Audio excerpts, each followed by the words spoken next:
Going into this one, given the way your team came back at the weekend? Yeah, I thought we were unlucky at half time to be 2-0 down, to be fair. We were a little bit sloppy on a couple of counters, but we controlled the game in the first half.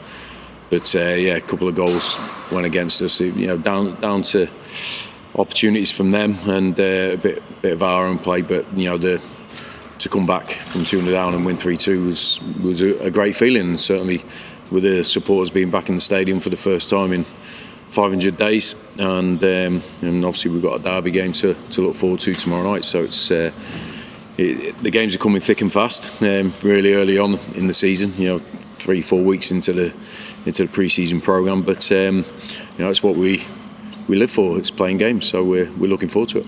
It's funny you say a derby game. You associate derby games in Hamilton and Motherwell, but obviously they're as big as rivals as some people.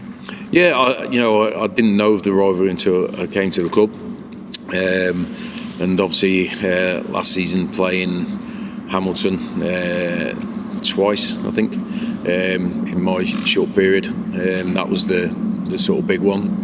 But obviously coming into this, when the cup draw was made, heard the history between ourselves and Airdrie, and going back a long time. So it's adding a bit more flavour to the game. I think we got 700 fans going, which is great. So it was a great atmosphere in here on Saturday, and that was just with the home fans. So I expect a good one tomorrow. With both sets of supporters, trying to get the upper hand. Win the group. Win the game. Win the group. Yeah, look, we want to win the game. That's the biggest thing. Because if we win tomorrow, we'll have the same ambition on Saturday. Even if we've won the group, we always go into every game, regardless of what competition, where we are in the league, what it means. I think we want to feel good about ourselves after every game, and we want our supporters to feel good after every game. So, you generally only do that when you win. It's that's the sport we're in, the business we're in, and that's what we're trying to do. So it's look, we want to progress. We understand that, and we're not there yet. But 2 wins out of 2 is a good start. But there's still a few things that we have to improve on, and performance-wise, I think it's important for us to keep chasing that constant improvement in all aspects of the game. It wasn't perfect in the last game. It wasn't perfect the game before, but we had enough to win the games. But we understand that as the season goes by, we have to constantly improve and be prepared to play against some top opposition. What specifically the improvements you're looking for, Graham? Well, conceding 2 goals wasn't ideal on Saturday, and I think we were much better in possession than we were the previous game, which was great. But we just got a little bit sloppy. I think the lack of pressure on us when we had the ball allowed us to be a little bit sloppy in our thought process and give them a couple of opportunities, which they took. So we have to understand the focus that you need all the time in defensive actions. And that was from Saturday, and then the previous game was our possession. We turned the ball over way too many times against Queen's Park, but we corrected that going into the game on Saturday. So we want to make that improvement again going into. We want to be defensively strong, but we also want to move the ball well and create opportunities. So it's a constant process for us, as it is at most clubs. But it always comes after winning the game. We have to get results. These games in this competition come quite early in the season, but generally speaking, are you a fan of the competition format?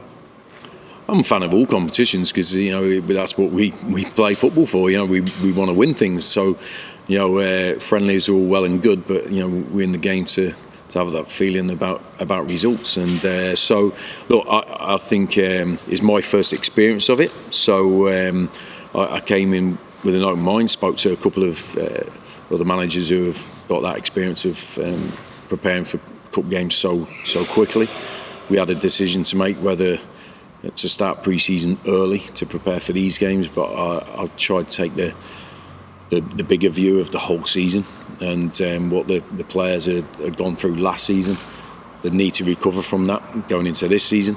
So it's only at the end of it when you make a judgment whether it was the right thing to do or the wrong thing to do. It's not straight away. So we've won the 2 games, but we want the players to be fit for the next 10 months, not just these next 10 days. So there's a balance between how we prepared for these games and what we need for the long term. So I think it gives a bit of an edge into our pre-season, which I've not experienced before because it's always been friendlies. So that's a bit of a different feeling.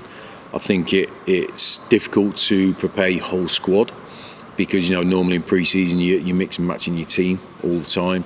You may be making a lot of subs after 60 minutes, 70 minutes, but when it's a cup competition, your first thing is to win the game. So that's where it's been a bit harsh on us because we've been a bit low on numbers. But we think we've coped with it well so far.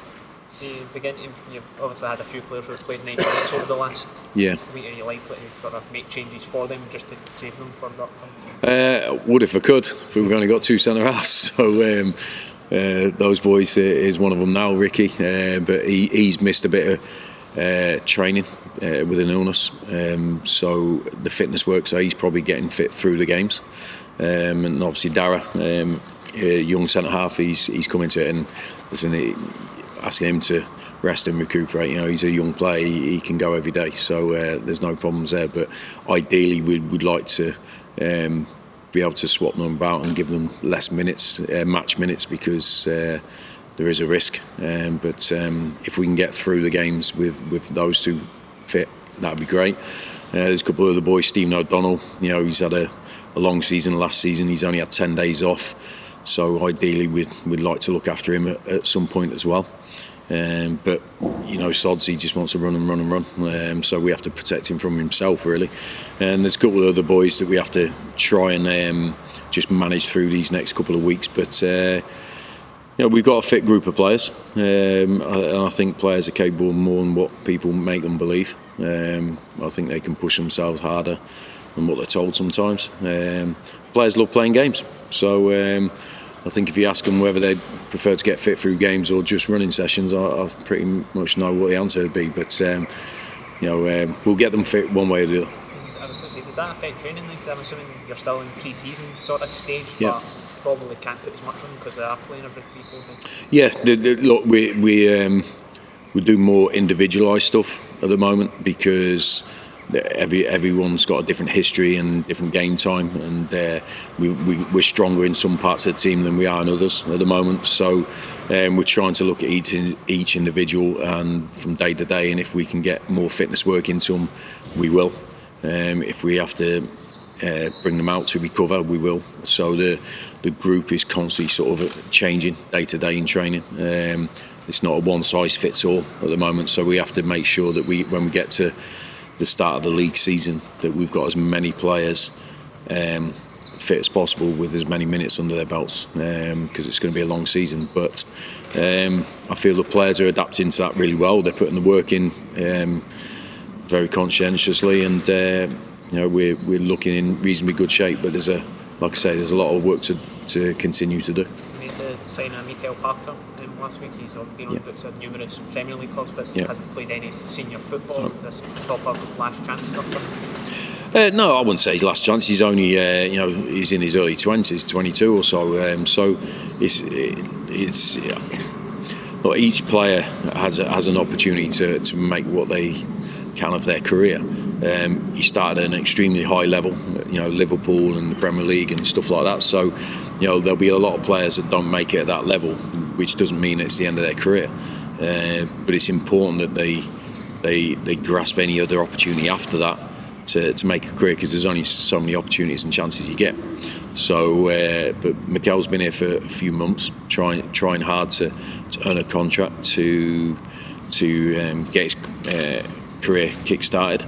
I think he's certainly got the ability to do that. His condition wasn't great when he came in. We've worked on that. He's worked on that.